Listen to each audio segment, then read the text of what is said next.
மொழியை நாங்கள் புரிந்து கொள்வோம். She wanted to connect with us. Somehow she wanted to connect with us. எங்களோடு எப்படி கனெக்ட் பண்ணணும் அப்படின்றதுக்காக வாயில குழந்தைக்கு வந்து அந்த 90 என்று சொல்லி சொன்னார். Communication is very, very important for us. If you don't connect with God, the celebration becomes a mere celebration.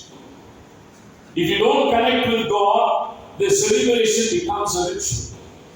The celebration will become a practice. The celebration will become a tradition.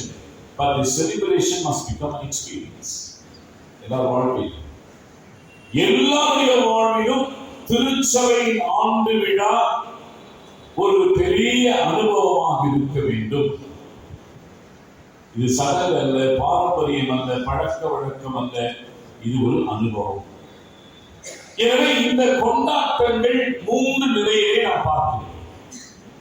இந்த கொண்டாட்டங்களிலே இந்த சிறப்புமிக்க இந்த திருச்சபை வழிபாட்டிலே நாம் சற்று தெளிவாக இருக்க வேண்டும். முதலாவது நற்செய்தி பாடத்திலிருந்து நான் செல்ல விரும்புகிறேன். அங்கே படித்த அந்த நற்செய்தி பகுதியிலே ரொம்ப அழகான ஒரு வார்த்தை யோவான் 15. John's gospel is always a theological gospel. John's gospel இருக்கக்கூடிய நானே நானே என்ற வார்த்தை வேற எந்த காஸ்பல்லையும் வராது.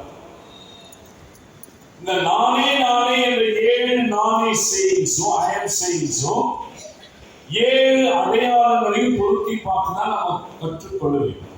இறையியல் சார்ந்து நானே திராட்சை செடின்னு சொன்னா we have to connect it with the wedding at Cana in Galilee.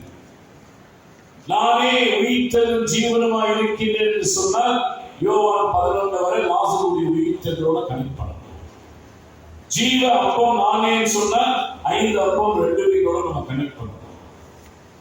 நானே உலகத்திற்கு ஒளின்னு சொன்னா யோவான் 9 வந்து பிறவி துண்டனுடைய செயலை ஒப்பிடும், கம்பேர் பண்ணணும். எனவே 7 நானே செய்யிஸும் 7 அடையாளங்களோடு ஒப்பிட்டு படிக்க நாம் கற்றுக்கொள்ள வேண்டும். திராட்சை செடி, திராட்சை பானம் பாலஸ்தீனின் கான்டெக்ஸ்ட்ல மிக மிக சிறப்புக்குரியதாக பார்க்கப்பட்டது. எல்லா திருமணங்களிலும் திராட்சை பானம் இல்லை என்று சொன்னால், திராட்சை பானம் குறைவுபட்டால் அந்த திருமணத்தின் வீட்டாருக்கு அது இழுக்கு. உன் மனைவி உன் வீட்டோரங்களில் கனிதரும் திராட்சை திராட்சை எத்தனை பேர் கொடி இருக்கீங்க? எத்தனை பேர் செய்வீங்க? என்ன போட்டு படிங்க. 128.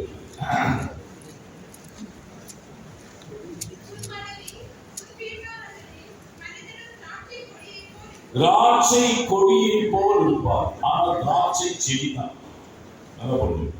I am the true vine அப்படின்னு சொன்னா மெய்யான திராட்சை செடி நானே, நானே மெய்யான திராட்சை செடி. செடி யாரு? கிறிஸ்துவானவர். தோட்டக்காரர் யாரு? பிதாவானவர். கனிகள் யாரு? பரிசுத்த ஆவியானவர். கொடிகள் யாரு? House of church members. புரியுதுங்களா? சோ இந்த கனெக்டிவிட்டி இருக்கணும். கனெக்டிவிட்டி இல்லைன்னு சொன்னா இந்த கொடிகள் என்ன பண்றாங்க? அறுத்து அதை குப்பையை போட்டு அதை கொளுத்தி விடுகிறார்கள். அப்ப இந்த திராட்சை செடியாகிய கிறிஸ்துவிலே கொடியாகிய சபை, என் த்ரோட் கொஞ்சம் பேக் த்ரோட், அதனால கொஞ்சம் பொறுத்துக்கோங்க. Not having good throat, continue speaking. திராட்சை செடியாகிய கிறிஸ்துவிலே கொடியாகிய சபை நிலைத்து நிற்பது மட்டுமல்ல, இந்த கொடி செடி கொடுக்கிற சத்துவத்தை கொடி பெற்றுக்கொள்ள. சப்ளிமெண்ட் எல்லாம் எங்க போகுது? கிறிஸ்துவிடமிருந்து பிரான்சஸ்க்கு போகும். அப்ப இந்த கிளைகள், இந்த கொடிகள் சத்துவத்தை பெறுகிறது. பைபிள்ல தந்தை, மைந்தன், தூய ஆவியாகிய மூவரு கடவுளை உள்ளடக்கிய ஒரே பகுதி எங்கன்னா யோவான் 15 மட்டும்தான். வேற எங்கேயும் வராது உவமை. எனவே ரொம்ப அழகான ஒரு உவமையை நாம் இங்கு படிக்கிறோம். abide in me அப்படின்னா abide in Christ. திருச்சபை கிறிஸ்துவிலே நிலைத்திருக்க வேண்டும். இந்த கிறிஸ்துவிலே நிலைத்திருப்பது மிக மிக முக்கியம். அதுக்கு சப்ளிமெண்ட் தான் வேர்ட். நல்லா புரிஞ்சுக்கோ. இந்த வேர்ட் ரொம்ப முக்கியம். என் வார்த்தை உங்களிலும் நீங்கள் என்னிலும் நிலைத்திருந்தால் அப்படின்னு சொல்லும் பொழுது abide in the words சொல்லும் பொழுது என்னன்னா, the church must be a living word to be proclaimed. ஒரு திருச்சபை உயிரோட்டமுள்ள வார்த்தையை உள்ளடக்கிய திருச்சபையாக இருக்க வேண்டும். திருச்சபை சொன்னா நான் கட்டடத்தை பேசுறீங்க, உங்க எல்லாரையும் பேசுறேன், என்னையும் சேர்த்து. So church is not a building, but church is the people of God. So how do we comprehend the people of God? I see each person seated here as a living word. சரியா? நீங்க எல்லாமே ஜீவ வார்த்தைகளாக வாழ வேண்டும். நீங்கள் you may be placed in any circumstances or situations, but still think that you are a living word. இந்த வார்த்தை உயிரோட்டமுள்ள ஒரு வார்த்தையாக நீங்கள் எங்கெங்கெல்லாம் நீங்க போய் நிற்கிறீங்களோ அங்கெங்கெல்லாம் மற்றவங்களுக்கு உயிர் இருக்கு. So wherever you are present, there must be life. லைஃப்ல ஒண்ணும் பண்ண முடியும். எசேக்கியேல் 37 அத்தியாயம் படிச்சீங்க இல்லையா? உலர்ந்து போன எலும்புகளின் பள்ளத்தாக்கு, valley of dry bones. கேட்கிறார் கடவுள் எசேக்கியேலை பார்த்து, can these bones live? ஆண்டவரே உமக்கு தெரியும். ரொம்ப அழகா பதில் சொல்றார். சரி, நீ இறைவாக்குரை prophesy to these dry bones அப்படின்னு சொல்லும் பொழுது அவன் இறைவாக்குரைக்கிறார். எல்லா போன்ஸும் அதனுடைய போனோட இணைகிறது. எல்லா போன்ஸும் இல்ல வாட்டர் ஒண்டர். ரொம்ப அழகான ஒரு காட்சியை என்று பார்க்கும். அதை படிக்கும் பொழுதே நமக்கு அவ்வளவு அற்புதமாக. But what is the use? ஏன் என்ன இல்லை லைஃப். So உயிர் இருக்க வேண்டும், உயிரோட்டம் உள்ள ஒரு கிறிஸ்தவராக இருக்க வேண்டும். அதுக்கப்புறம் சொல்றாரு அவங்களுக்கு உயிர் மூச்சு வரணும், இறைவாக்குரைன்னு சொல்றாரு. Prophesy to them that all these bones might get breath. The breath யாருடைய breath? நமக்கு இருக்கிறது யாருடைய breath? God breathed His breath into the nostrils of an expendable, and the expendable became an existence. ஒன்றுமற்ற ஒரு மண்ணிலிருந்து உருவாக்கி நாசியிலே தன் சுவாசத்தை ஊதினார், ஜீவாத்மாவானார். நம்முடைய ஃபர்ஸ்ட் பேரண்ட்ஸ் அவங்க கிட்ட வந்த பிரெத் நம்ம கிட்ட இருக்கு. You and I are not own of a breath. நீங்களும் நானும் என் உயிர் மூச்சுக்கு சொந்தக்காரர் இல்லை. கர்த்தர் கொடுத்தார், எப்ப வேணா எடுத்துக்கலாம். Because he is the owner of a breath. நம்முடைய உயிர் மூச்சுக்கு அவர்தான் உரிமையாளர். எனவே இங்கு உயிர் உள்ள ஒரு வார்த்தையாக, லிவிங் வேர்டாக நீங்கள் இருக்க வேண்டும் என்று சொன்னால் உண்மையாக லைஃப். நானும் கிறிஸ்தவர் என்று பைபிளை சுமக்கிறது பெருசு. நீங்கள் நடமாடும் திருமறையாக, நடமாடும் வேதாகமாக இருக்க வேண்டும். Because the word is so powerful. வார்த்தை வலிமை மிக்கது. வார்த்தைக்கு இன்னொரு பேர் Yes. The word became flesh. Where was the word? The word was with God. வார்த்தையானது மாம்சமாகி கிருபையும் சத்தியமும் நிறைந்தவராய் மனிதர் நடுவே வாசம் கொண்டார். So the word is so powerful that the word descended from above to dwell in the midst of us, to say, I am the God and the God of my people. To affirm that he is God of the people. மக்களுடைய கடவுள். அதனால நம்மோடு ஒரு வாசம் செய்கிறார். அவர் கொடுத்து, அவர் வாசம் செய்வதனாலே நமக்கு சுவாசத்தை கொடுத்து உயிரோட்டமுள்ள ஒரு மக்களாக நம்மை மாற்றி இருக்கிறார். So the church, as we celebrate the 69th year of the church's anniversary, we have to contemplate, self-examine ourselves. How far have I been the living word? நான் உயிரோட்டமுள்ள வார்த்தையாக அந்த 69 ஆண்டுகள் கொண்டாடி வாழ்ந்திருக்கிறேன். எத்தனை பேருக்கு நான் வார்த்தையை நான் ப்ரொக்ளைம் பண்ணியிருக்கேன். இந்த உயிரோட்டமுள்ள வார்த்தையை ப்ரொக்ளைம் பண்ணி எத்தனை பேருக்கு நான் லைஃப் கொடுத்திருக்கேன், வாழ வைத்திருக்கிறேன் என்பது it's a time for us to pause for a moment and reflect. எனவே you are the living word. இந்த living word எப்படின்னா it's a liberating word. இது விடுதலையை கொடுக்கக்கூடிய வார்த்தை. Because our God is a living God, loving God and liberating God. அவர் வாழும் கடவுள், விடுதலையின் கடவுள், அன்பு நிறைந்த கடவுள், அனைத்தையும் கடந்து உள்ளிருக்கிறவர், உள்ளிருந்து அனைத்தையும் கடப்பவர் கடவுள் என்று தமிழில் சொல்றோம். அப்ப இது ரொம்ப முக்கியம் இல்லையா? எத்தனை பேர் பைபிள் கொண்டு வந்தீங்க சர்ச்சுக்கு அப்படின்னு நான் கேட்க போறேன். பைபிள் நம்ம சர்ச்சுக்கு வராது, தயவு செய்து. If you don't carry the Bible, don't come to the church. Stay at home. The basic discipline for every one of us: carry the Bible with pride. பெருமையோடு கொண்டாங்க பைபிள் சர்ச். ரொம்ப மிக முக்கியம். When you carry the Bible, Bible carries you through all circumstances, unprecedented events. When Bible is near you, sin is far from you. When Bible is far from you, sin is near you. வேதாகமம் உன் அருகில் இருந்தால் பாவம் உனக்கு தூரமாக இருக்கும். வேதாகமம் உனக்கு தூரமாக இருந்தால் பாவம் உனக்கு அருகாமையில் இருக்கும். சோ ரொம்ப கிளாரிட்டியோட நம்முடைய வாழ்க்கையை நடத்தணும். எப்படி வாழ்ந்தோம் என்பது அதிகமா. I want you all to be history in the house of prayer church. வரலாறா மாறுங்க. ஏதோ வந்தோம், போனோம், வழிபட்டோம், உண்டோம், சாப்பிட்டோம், போனோம், அவ்வளவுதான். No, don't live like that. Create a history, create a mark. Start writing about yourself. இதெல்லாம் வாழ்க்கையில் ரொம்ப முக்கியம் இல்லையா? மற்றவங்களுக்கு நம்ம ஒரு மார்க்கை கொடுத்து போகலாம்.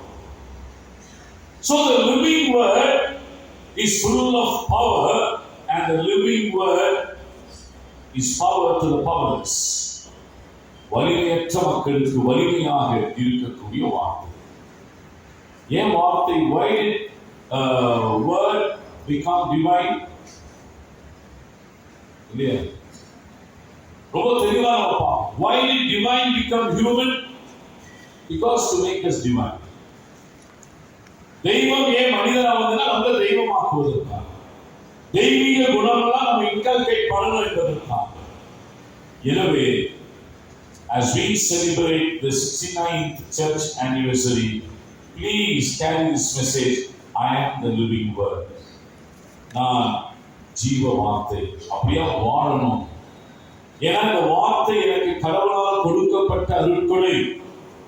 இந்த வார்த்தையை நிலைத்திருங்கள் என்று நமக்கு அறிவுரை கொடுத்திருக்கக்கூடிய பகுதி. நான் வார்த்தையை போல் நான் வாழாவிட்டால், இயேசுவை போல் நான் வாழாவிட்டால், இது நமக்கு அனுபவமாகவே மாறாது. சரியா? Number 1. Number 2, you are the living bread. சரியா? கொரிந்து சபைக்கு எழுதப்பட்ட கடிதத்தில் பார்க்கிறோம். அது நமக்கு படிக்கப்படல. ரொம்ப அழகா சொல்லப்படக்கூடிய ஒரு காரியம். அவர் அப்பத்தை எடுத்து ஸ்தோத்திரம் பண்ணி சீடர்களுக்கு கொடுத்து, நீங்கள் வாங்கி புசியுங்கள், இது உங்களுக்காக கொடுக்கப்பட்ட என்னுடைய சரீரம், என்னை நினைவு கூறும்படி இதை செய்யுங்கள் என்றார். அப்படியே போஜனம் பண்ணின பின்பு ஒரு பாத்திரத்தை எடுத்து ஸ்தோத்திரம் பண்ணி சீடர்களுக்கு கொடுத்து, நீங்கள் அனைவரும் இதை பானம் பண்ணுங்கள், இது உங்களுக்காகவும் அநேகருக்காகவும் சிந்தப்படுகிற புதிய உடன்படிக்கைக்குரிய என்னுடைய ரத்தம். இதை பானம் பண்ணும் பொழுதெல்லாம் நினைவு கூறும்படி இதை செய்யுங்கள் என்று திருவுரம் பற்றினார். So, you are the living bread. இந்த எப்படி இந்த living word proclaim பண்ணனா, this becomes a dead word. If you are not a living bread to be broken, you become a dead bread. So, இதில் ரொம்ப தெளிவாக இருக்க வேண்டும். ஒவ்வொரு காலகட்டத்திலும் நான் உயிருள்ள ஜீவ அப்பமாக வாழுகிறேன். நானே ஜீவ அப்பம், நானே ஜீவ அப்பம், நானே ஜீவ அப்பம் சொல்லிக்கிட்டு பிரோஜனம். உடைக்கப்படக்கூடிய அப்பமாக நான் இருக்கிறேன். நான் யுனைடெட் தியாலஜிக்கல் காலேஜ் ஒரு பேப்பர் பிரசன்டேஷனாக லாஸ்ட் வீக் போயிருந்தேன் பெங்களூர். 3 பிரசன்டேஷன்ஸ், அது ஒரு சர்மன் 2 பேப்பர். ஸோ அவர்கள் பேசும்போது இந்த cruciform discipleship to become the broken bread அப்படின்ற தலைப்பு கொடுத்து தான் நம்ம பேச போயிருக்கோம். அப்போ இதை வலியுறுத்தி சொல்லி, இந்த அப்பம் எப்படி உடைக்கப்படுகிறதோ அதுபோல நீங்களும் நானும் உடைக்கப்படாவிட்டால் will be a stagnated church. நாம் stagnated திருச்சபையாக தான் நாம் இருப்போம். So அப்போ நம்ம God came as a living bread from above to be broken for the people to make them a living bread. ஜீவ அப்பம் வானத்திலிருந்து இறங்கி மக்களுக்காக உடைக்கப்பட்டு உடைக்கப்பட்ட மக்களை உருவாக்குகின்ற உயிரோட்டம் உள்ள ஒரு அப்பமாக மாறிற்று. அப்போ நம்ம எப்படி வாழ வேண்டும்? சர்ச்சை எனக்கு என்ன செய்வது இல்லை, நான் என்ன செய்த சர்ச்சுக்கு? How I have contributed to the church. I am not talking about finance, please.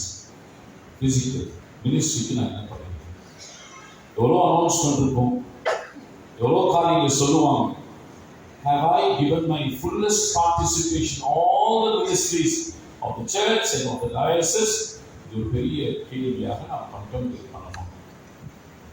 So living bread என்று சொன்னால் உடைக்கப்படக்கூடிய அப்பம், உயிரை கொடுக்கக்கூடிய அப்பம். நமக்காக ஆண்டவராகிய இயேசு கிறிஸ்து மரித்தார். அவர் மரித்ததனால் நம்ம என்ன பண்றோம்? வாழ்கிறோம் இல்லையா? நிறைய நேரத்துல பாஸ்டர்ஸ் கிட்ட வருவாங்க. யூஸ்வலா நாங்க பாஸ்டரா இருக்கும்போது கூட எங்கிட்ட வருவாங்க.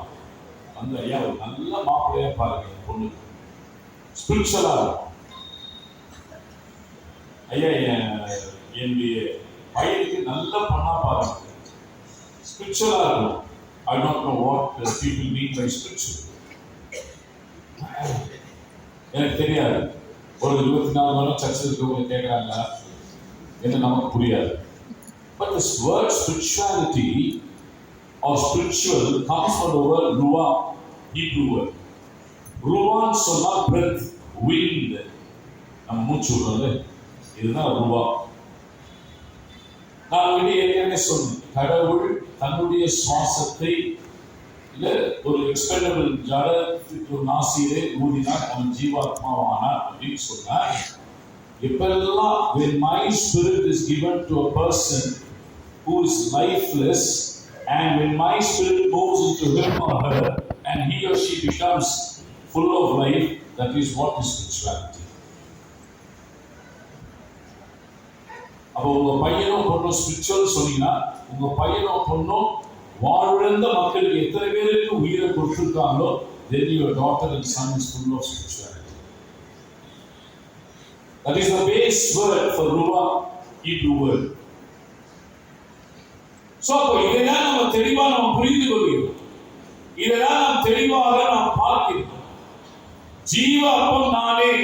இன்றைக்கு அந்த அப்பமாகிய இயேசுவானவர் உங்களுக்காக எனக்காக உடைக்கப்பட்டார்.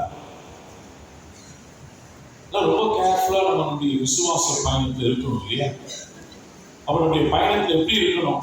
எதிரே 12:1 படிக்கிறோம். மேகம் போன்ற திரளான சாட்சிகள் சூழ்ந்திருக்க பாரமான யாவற்றையும் பாவமான யாவற்றையும் உதவி தள்ளிவிட்டு விசுவாசத்தை துவக்குகிறவரும் முடிக்கிறவருமாகிய இயேசுவை நோக்கி மட்டுமே நியமிக்கப்பட்டிருக்கிற ஓட்டத்தை பொறுமையோடு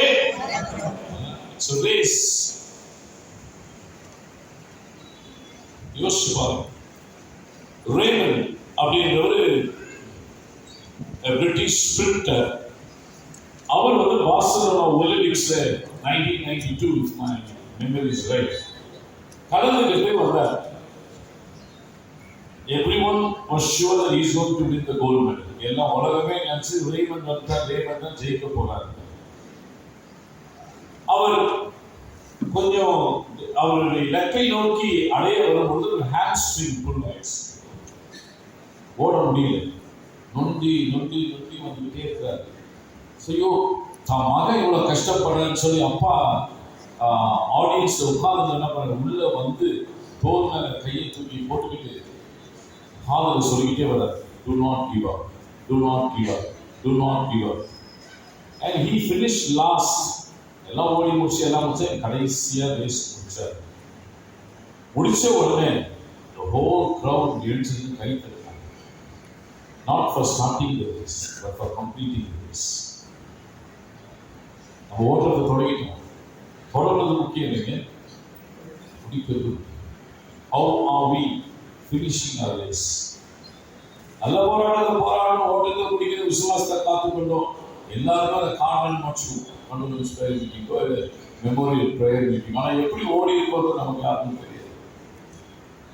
ஸோ என்னுடைய ஓட்டம் எதை நோக்கி இருக்கிறது? எனது ஓட்டம் கிறிஸ்துவை நோக்கி, விசுவாசத்தை துவக்குகிறவரும் முடிக்கிறவருமாகிய இயேசுவை நோக்கி மட்டுமே என் ஓட்டம் இருக்குமே என்று சொன்னால், my race must be focused on the perfected and the finisher of architect of faith, author of faith. அவரை நோக்கி மட்டும்தான் நான் ஓட முடியும் இல்லையா? பேருடைய வாழ்க்கையை அதுதான் நம்ம பார்க்கணும். கடல் மேல நடந்து வராது 12ஆம் ஜாமத்து ஆண்டவர், ஐயோ பேய் நினைக்கிறாங்க எல்லாரும், நான் தான் பயப்படாதீங்கன்னு சொல்றேன்.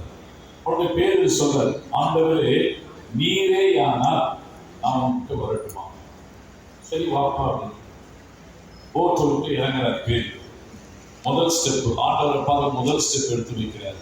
ஆண்டவரை பார்த்து 2வது ஸ்டெப் எடுத்து வைக்கிறார். காற்றும் கடலகையும் பயங்கரமா இருந்ததால என்ன பண்ணிடுறாரு, இப்படி திரும்பி பார்த்துறாரு, இப்படி திரும்பி பார்த்துறாரு, முடிவு போறாரு. When we lose focus, we get sunk. என்னுடைய பார்வை இயேசுவை நோக்கி மட்டுமே இருக்குமே என்று சொன்னால், நீ துவங்கிய ஓட்டத்தை சிறப்பாக முடிப்பாய். உன் கண் அக்கம் பக்கத்தில் திரும்பவே என்று சொன்னால் மூழ்கி விடுவார். Where is your focus? Do not give up in life. வாழ்க்கையில முடியாது, தெரியாது, இது டிக்ஷனரி, இந்த ஒகாபுலரி நம்ம டிக்ஷனரி இருக்கக்கூடாது. பிள்ளைங்களுக்கு சொல்ற keys. Wherever I go for the motivational talk, I emphasize on don't give up. Do not give up in life.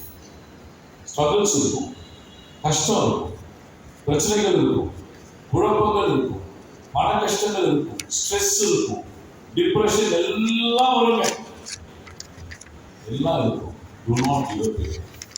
Life is a challenge for us. வாழ்க்கையே ஒரு போர்க்களமாக இருந்தாலும் போரிட்டு தான் பார்க்கணும், முடியாது. See, problems and difficulties are global phenomenon. உங்க வீட்டில் மட்டும் இல்லை, எங்க வீட்டில் மட்டும் இல்லை. It's a global phenomenon. பிரச்சனைகள் எல்லாத்துக்கும் இருக்கு. உலகம் ஃபுல்லா பிரச்சனைகள் தான். நேற்று நல்லா இருந்தது UAE, இன்னைக்கு பாம். ஈரான் போன வாரம் நல்லா இருந்தது, நேற்று bomb. Bomb culture, war, conflicts. We live in the midst of conflicts. Weekly is a conflict between husband and wife. parents and children. வெளியிலும் கான்ஃப்ளிக்ட்ஸ், நமக்குள்ளே கான்ஃப்ளிக்ட், இன்ட்ரா கான்ஃப்ளிக்ட், நமக்குள்ளே இருக்கிற கான்ஃப்ளிக்ட், இன்டர் கான்ஃப்ளிக்ட், நமக்கும் மற்றவர்களுக்கு இருக்கிற கான்ஃப்ளிக்ட். இந்த சிச்சுவேஷன்ல தான் as we as a church we have a very clarion call to be a living bread. ஜீவ அப்பமாக வாழ்வதற்கான அழைப்பு. இதுதான் நமக்கு கவனன்டல் ரிலேஷன்ஷிப், புதிய உடன்படிக்கை.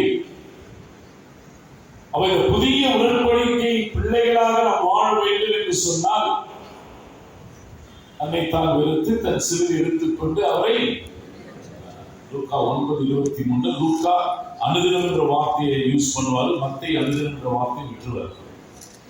So the ரெண்டு நாட்கள் நமக்கு cross experience must be a daily experience. We don't worship the cross. Yeah. We worship Christ on the cross. So அப்போ ஒவ்வொரு காலகட்டத்திலும் நம்ம ஜீவ அப்பமாக வாழ வேண்டும் என்று சொன்னால் கண்டிப்பாக எப்படிப்பட்ட சவால்கள், அறையுவர்கள், challenges வந்தாலும் ahead நமக்கு வந்தாலும் fight out straight with the help of God. நிறைய பேருக்கு அனுபவம் இருக்கும். செங்கடல் அனுபவம், Red Sea crossing across the Red Sea, crossing across Jordan River, அந்த மாதிரி எக்ஸ்பீரியன்ஸ் இருக்கும். முன்னாடி போனாலும் முடியாது செங்கடல், பின்ன போனாலும் முடியாது இஜிப்சியன் ஆர்மி, நின்றுட்டாலும் முடியாது they will kill us. இந்த மாதிரி சிச்சுவேஷன்ஸ் கூட நம்ம லைஃப் இருந்திருக்கும். நிறைய பேர் டெஸ்டிமனிஸ் சொல்லுவீங்க. But God is so powerful that He always gives us the experience of salvation, liberation, freedom. So such a powerful, amazing God that who travels with us. அதுபோல அவரை போல ஒரு சர்வ வல்லமையுள்ள ஆண்டவர், நம்மோடு பயணிக்கின்ற ஆண்டவர் யாருக்கும் கிடையாது. கஷ்டங்களிலும் நெருக்கங்களிலும் பிரச்சனைகளிலும் He seemed to stand beside and tell us, I am the living bread, don't worry. நான் ஜீவ அப்பம் நானே, ஒன்றும் கவலைப்படாதே என்று சொல்லக்கூடிய, அப்படி சொல்லி நம்மளும் அப்படி மாறணும் அறிவுரை கொடுக்கக்கூடிய, அதான் ரொம்ப தெளிவாக நாம் இருக்க வேண்டும். மூன்றாவது கடைசியாக ரோமர் 12ஆம் அத்தியாயம் 1வது வாக்கியம் படிக்கிறோம். அப்படி இருக்க சகோதரரே, நீங்கள் உங்கள் சரீரங்களை பரிசுத்தமும் தேவனுக்கு பிரியமான ஜீவ பலியாக ஒப்புக் கொடுக்க வேண்டும் என்று தேவனுடைய இரக்கங்களை முன்னிட்டு உங்களை வேண்டிக் கொள்கிறேன். இதுவே நீங்கள் செய்யத்தக்க புத்தியுள்ள ஆராதனை. You are a living testimony to be shared. ஜீவ பலி ரெண்டுமே கான்ட்ராக்ட். ஜீவன் தான் உயிர், பலினா இறந்து போகணும். அப்படி என்ன சொல்றாரு பவுல் ரொம்ப அழகா, you are a living testimony அப்படின்னு சொன்னா you have to have the experience of dying and also experience of rising. பாவத்திற்கு மரித்து நீதிக்கு பிழைக்கும் அனுபவம் டெய்லி இருக்கணும். Die for yourself, சுயத்திற்கு நீங்கள் சாக வேண்டும், இயேசு கிறிஸ்து உங்களில் வாழ வேண்டும். living testimony to be shared. அப்போ இந்த ஜீவ பலியாக நாம் இருக்கிறோம் என்று சொன்னால், living testimony-யா நாம் வாழ வேண்டும் என்று சொன்னால், கடவுள் உங்கள் வாழ்க்கையில் 69 ஆண்டுகள் செய்த அடையாளங்கள், அற்புதங்கள், உங்கள் திருச்சபைக்கு செய்த அடையாளங்கள், அற்புதங்கள் எல்லாவற்றையும் மக்களிடத்தில் கொண்டு போய் சேர்த்து ரொம்ப சிறப்புக்குரிய ஒரு காரணம். அதனால ஜீவன் உடையவர்கள், ஆண்டவர் கொடுத்த உயிரை கொண்டவர்கள் கண்டிப்பாக இதை செய்வார். அப்போ இந்த ஜீவ பலி என்று சொன்னால் ஒவ்வொரு காலகட்டத்திலும் நான் உயிரோட்டமுள்ள சாட்சி அடையாளங்களாக வாழணும். அப்ப எப்படி நான் வாழ முடியும்? சரி, ஒரு காரியத்தை சொல்றேன். 2 மாமியார் சேர்ந்த யாரை பற்றி பேசுவாங்க? தைரியமா சொல்லுங்க. மருமகள் எவ்வளவு சந்தோஷமா சொல்றாங்க. 2 மருமக சேர்ந்தா யாரை பத்தி பேசுவாங்க? 2 சபையார் சேர்ந்தா யாரை பத்தி பேசுவாங்க? பாஸ்டர். 2 ஸ்டூடெண்ட்ஸ் சேர்ந்தா யாரை பத்தி பேசுவாங்க? 2 ஐயர்கள் சேர்ந்தா யாரை பத்தி பேசுவாங்க? நல்ல கேள்வி.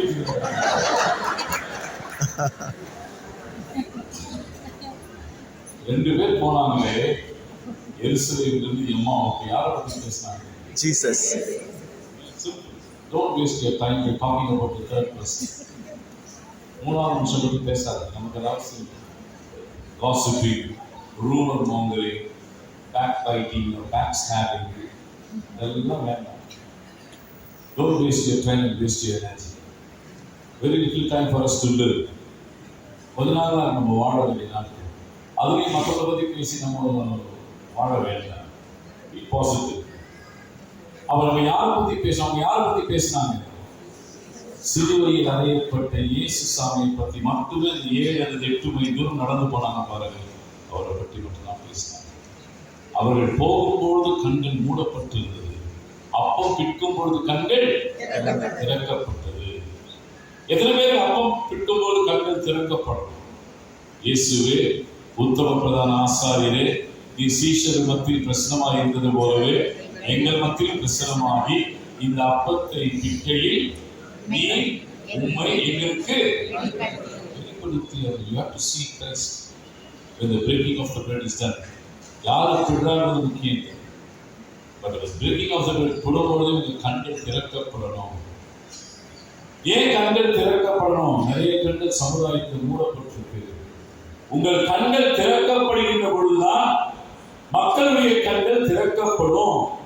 So you have to be a living testimony, talking only about the crucified and the risen Lord. சிலுவையில் அறையப்பட்ட கிறிஸ்துவை பற்றி மட்டுமே, உயிர்த்தெழுந்த ஆண்டவரை பற்றி மட்டுமே தான் நாம் பேச வேண்டும். That is what is living testimony. So pump in positivity, negativity எதுவுமே நமக்கு அவசியம். ஸோ நம்முடைய வாழ்விலே இது 69ஆம் ஆண்டை கொண்டாடுகின்ற பொழுது நீங்க கண்டிப்பா நிறைய பேருக்கு நிறைய காரியங்கள் இருக்கு. தயவுசெய்து ஒரு சின்ன புக்லெட்டா போடும், பெரியவங்களுக்கு எல்லாம் சொல்லுங்க. நீங்க உங்க லைஃபை எழுதுங்க, மற்றவங்களுக்கு உதவும். Please bring out. நாங்கள் என் கிளர்ஜி மீட்டிங்ல 1000 சொன்னதுதான். போன கிளர்ஜி மீட்டிங்ல 5 புத்தகம் வெளியிட்டு ரொம்ப சந்தோஷமா இருந்தது. Pastors started writing. அது மாதிரி உங்களுடைய வாழ்க்கை வரலாறு எப்படி இருக்கும், கடவுள் நம்ம எப்படி கொண்டு வந்து எவ்வளவு சுகவீனங்கள், பலவீனங்கள், வியாகுலங்கள், வலிகள், பிரச்சனைகள் இதை கொண்டு வந்து நம்ம நிறுத்தி இருக்கிறாருன்னு சொன்னா, what an amazing God, an awesome God we worship. இல்லையா? எழுதுங்க. small booklet, just 50 pages. அது வந்து அதோட லிவிங் டெஸ்டிமனியா இருக்கும். அதை வாங்கி படிக்கிறவங்களுக்கு ஒரு மனமாற்றம் கண்டிப்பா கிடைக்கும். அன்பிற்குரிய சகோதரிகளே, சகோதரர்களே, 69வது ஆண்டு விழா நல் வாழ்த்துக்களை தெரிவிக்கிறேன். 3 காரியம் சொன்னேன். You are the living word. நீங்கள் ஜீவனுள்ள வார்த்தை. You are the living bread. நீங்கள் ஜீவனுள்ள அப்பம். You are the living testimony. நீங்கள் ஜீவ பலி. எனவே 69ஆம் ஆண்டு அப்படியாக கொண்டாடுங்க. வீட்டுக்கு போய் நான் சொன்ன பகுதியெல்லாம் படிங்க. ஆண்டவர் உங்களையும் குடும்பத்தையும் பிள்ளைகளையும் பேர பிள்ளைகளையும் ஆசீர்வதித்து வழிநடத்துவாராக. ஆமென்.